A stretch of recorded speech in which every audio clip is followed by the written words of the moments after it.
I am going to talk to you about what I'm trying to do along with other people to really fight what I feel is one of the greatest threats that's ever faced us in the history of our country. And you know, we talk about the war on terror as a global war on terror, which it is, but it's a bit of a misnomer because it goes a lot deeper than that.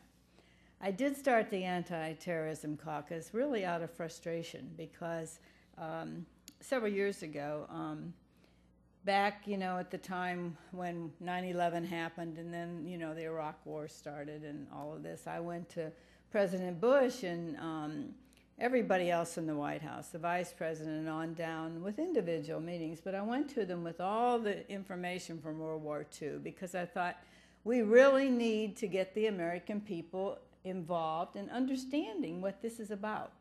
Because if they are informed, they'll follow, they will know, and they will follow.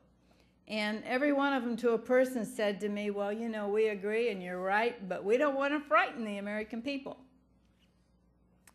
So I waited a while and then I thought, this is kind of ridiculous. And so I thought, like, who am I? But I decided that I would try and educate the members of Congress because I thought if we can get them educated, and simply, you're not on one of the committees, you don't know. I mean, you really don't get that information.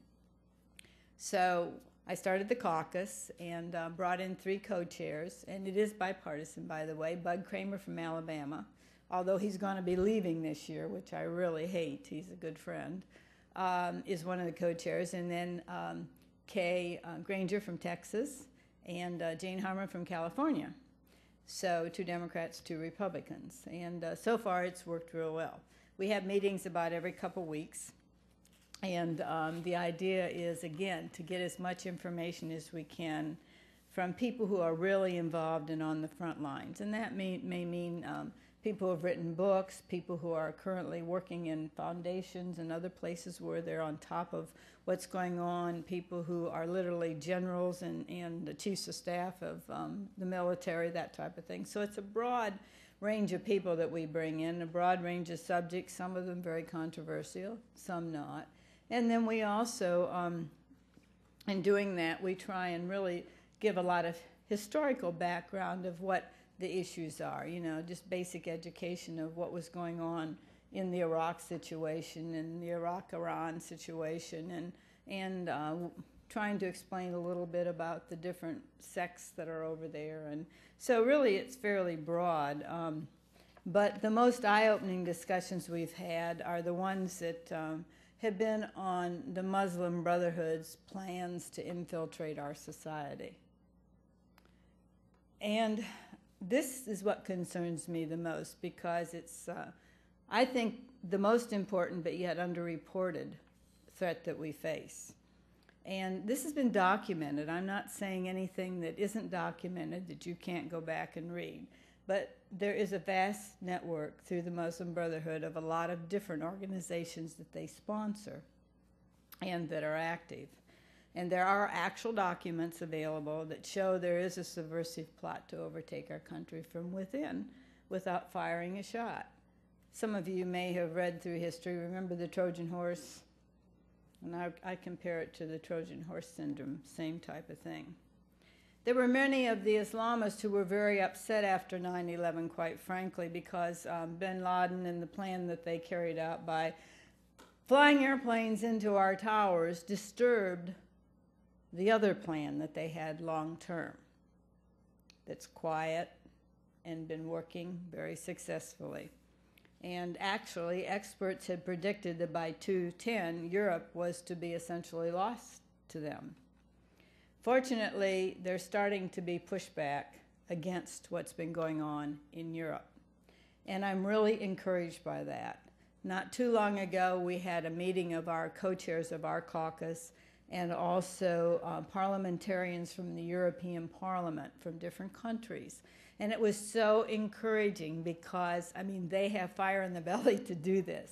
And they are really actively taking a role in their country in trying to say, hey, wait a minute, some of this has gone too far and we need to start to push back.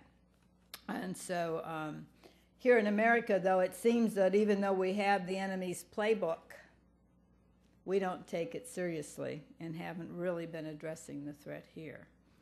Our enemies tell us they intend to infiltrate and influence all aspects of our society and use our freedoms that are ensured by our Constitution to eventually Islamicize our country and eliminate our Constitution and enact Islamic law or Sharia law. And this may sound very far-fetched to some of you. I mean, many years ago, I would have thought the same thing, you know, wow, she's way out there in left field someplace. But literally, it is happening as we speak.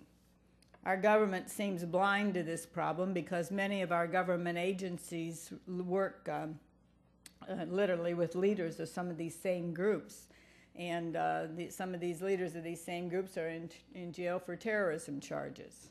And believe me, I've been on all of them about why they do it and what they do and why they sponsor conferences and, you know, this kind of thing. So it's an ongoing lesson because they aren't learning very fast. One example is the Council on American Islamic Relations, or CAIR. It's C-A-I-R, not the CARE that does humanitarian work around the world. Hassan Alassi, who was a founding board member, and Ishmael Royer, who was the communications director for CARE, are both in prison on terrorism-related charges. Abdurrahman al-Amoudi, and he's the key, who is the president of the American Muslim Council, is in prison for terrorism-related charges as well. He was raised in Yemen and later immigrated to the United States.